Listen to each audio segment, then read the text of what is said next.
For half a century, computing power grew exponentially. In the 1960s, most computers were the size of a refrigerator, and they took a long time to do pretty much anything. But by the 2010s, hundreds of millions of people were walking around with personal computers right in their pockets and near infinite information available at the swipe of a fingertip. The change was unbelievably fast. It was like nothing history had ever seen. And yet, it's possible that it won't even hold a candle to what's happening now. Artificial intelligence. Hi, I'm Kushan Avidar, and this is Crash Course Futures of AI. Back in the 60s, that exponential growth in computing power seemed virtually impossible to most people. But one guy saw it coming, an engineer named Gordon Moore. In 1965, he predicted that every 2 years, we'd find a way to get twice as many transistors onto a computer chip as the previous one, making future computers capable of things Moore and his colleagues couldn't even imagine. And he turned out to be totally right, and his prediction came to be known as Moore's Law. And it held true for just about 50 years. Today, progress has shifted from transistors and chips to the new frontier of artificial intelligence. Artificial intelligence, or AI, is really just a type of computer system, only it's a really advanced computer system that tries to emulate intelligent behavior. AI is kind of an umbrella term that includes some pretty far out there stuff that doesn't even exist yet, but also much more basic programs like the facial recognition software that unlocks your smartphone, as long as you don't grow out your beard, or shave your head, or ditch your glasses thanks to the wonders of LASIK. Ask me how I know. AI is sometimes defined by its ability to do stuff kind of like what humans can do, like learning from errors or making predictions based on prior knowledge or drawing hands. But it can also do stuff humans can't, like remembering every single thing it's ever heard, processing millions of points of data in seconds, and making hyper-realistic fake videos of Tom Cruise covering Dave Matthews Band. But this capability is a pretty new thing, and it's taken decades to get to this point. And back in the 1950s, computers couldn't even help you with your homework or play a game of chess. At least not until 1957. That is the year IBM created the Bernstein Chess Program. The Bernstein Chess Program was an example of narrow AI. It's a kind of artificial intelligence that only does one thing, in this case, play a very good game of chess. Basically, it used algorithms that mimicked human strategies, evaluating the board, picking out plausible moves, and simulating them to figure out which one would work the best. Eventually, it got good enough to beat an inexperienced human opponent. But it would have to be a pretty patient human opponent. The thing took like 8 minutes to make a single move. Although, when I used to play chess with my dad, sometimes we'd take like 20 minutes to make a single move, and that makes the Bernstein Chess Program seem like a certifiable speed racer. We were thinking like really hard. In the decades to come though, computers got faster and the chess bots got better and better, but they were still no match for good human players. In the 70s, a Russian program named Kaiza became the world champion of computer chess engines, but it still lost to human chess master David Levy. In the 80s, Grandmaster Garry Kasparov, the highest ranked chess player in the world, played against 32 bots at once and beat them all. Then came the 90s and Deep Blue. Building on their success with their earlier chess bot, IBM created Deep Blue. It could evaluate 200 million chess positions per second. And at that rate, Deep Blue could burn through all those different simulations to pick the best possible one. And in 1997, Deep Blue beat Kasparov in a 6-game match. It was the first time a machine had beaten a human chess world champion. But Deep Blue, like all those other early chess bots, was still an example of symbolic AI. It's a kind of AI that relies on the logic coded directly into its hardware and makes moves by hard-coded search and evaluation, meaning it was never actually learning or improving. It was just following the same human instructions it was programmed with. And while that can be good, it wasn't great. But what if there was a system that operated a little less like an instruction manual and a little more like a human brain? In 2020, a chess bot called Stockfish got something new, an efficiently updatable neural network, or NNUE, and it totally changed the game. Well, the game was still chess, but you know what I mean. Neural networks are a special kind of computer architecture that works kind of like the human brain, processing information with layers of connected nodes that pass information between them along weighted connection pathways. Unlike symbolic AI, bots that run on any type of neural networks can change based on experience.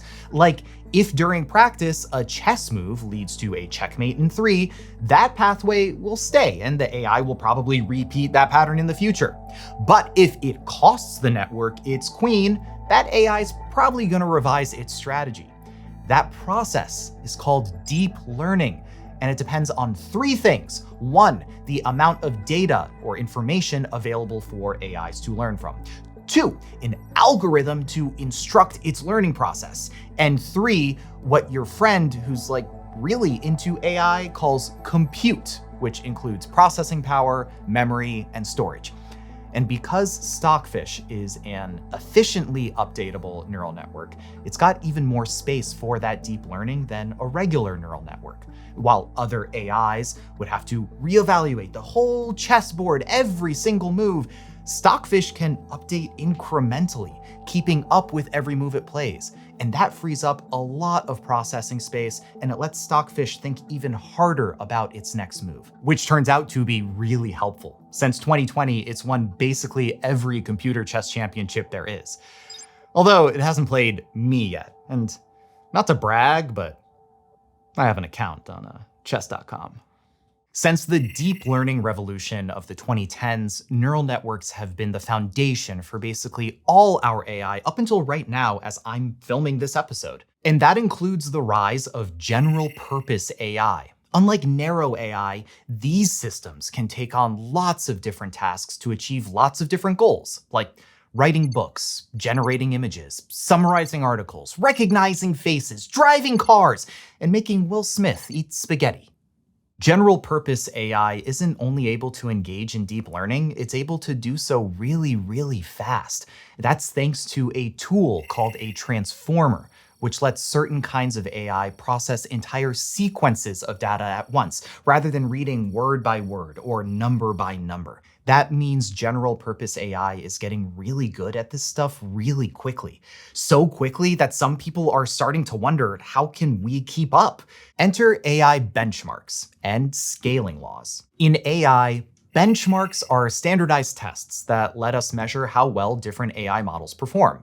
For narrow AI systems, benchmarks can be pretty straightforward. Like, chess engines have a lot of the same benchmarks as human chess players, getting certain FIDE ratings or beating other players or engines. But for more generalized AI, benchmarks have to evaluate performance across lots of different domains, like large language models, which are neural networks that use transformers to process language, are supposed to be able to do lots of different things. So they might be tested on whether they can answer academic questions, and accurately summarize things they've read, and write a 10-minute romantic comedy in the style of When Harry Met Sally. AI agents like self-driving cars might have to prove they can drive safely in the rain and not hit a pedestrian on the street. When AI models can consistently perform well on a benchmark, it's considered saturated.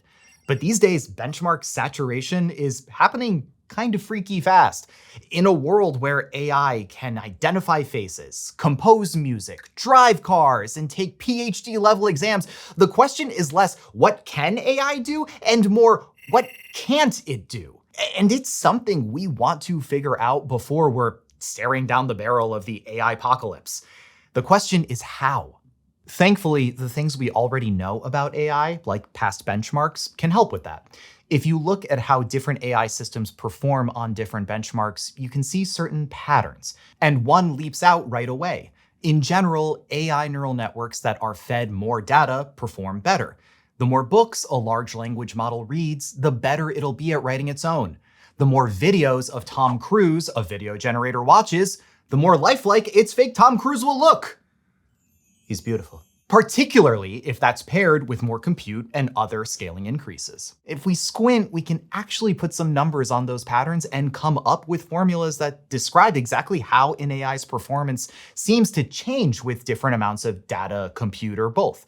We call those formulas scaling laws. And so far, they help us predict what future AI with even more data, even more compute might be able to do. Full disclosure, the formulas themselves kind of look like nonsense for everyone but the most saturated AI nerd, but they all mean the same thing. Bigger is better. In the world of neural networks and deep learning, being able to find patterns and learn from huge quantities of data is gonna work better than waiting for a human expert to code them in. And the more compute these machines have, the faster and the more powerful they'll be. Now, of course, there are caveats. China's DeepSeek is able to compete with models like ChatGPT despite having a fraction of the compute. Plus, throwing all that compute at pre-training isn't showing the returns it once was.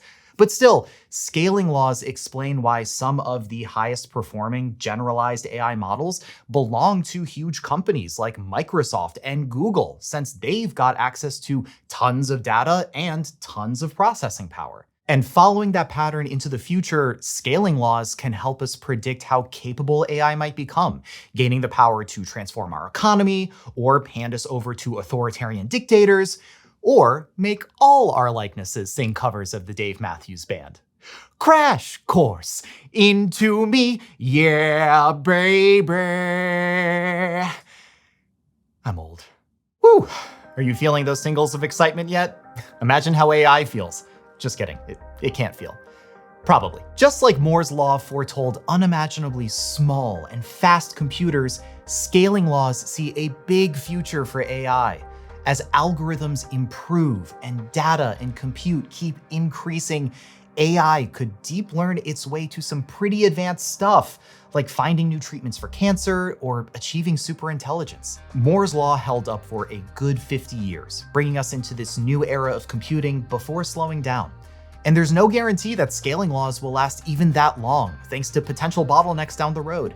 But any day now, AI could turn some new corner, and scaling laws might not be enough to tell if it's still harmlessly marching pawns around or coming for us all. Next time, we'll look closer at what AI could really do in our society, other than lock us out of our phones if and when emo bangs come back in style. Crash Course Futures of AI was produced in partnership with the Future of Life Institute. This episode was filmed at our studio in Indianapolis, Indiana, and was made with the help of all these nice people. If you want to help keep Crash Course free for everyone forever, you can join our community on Patreon.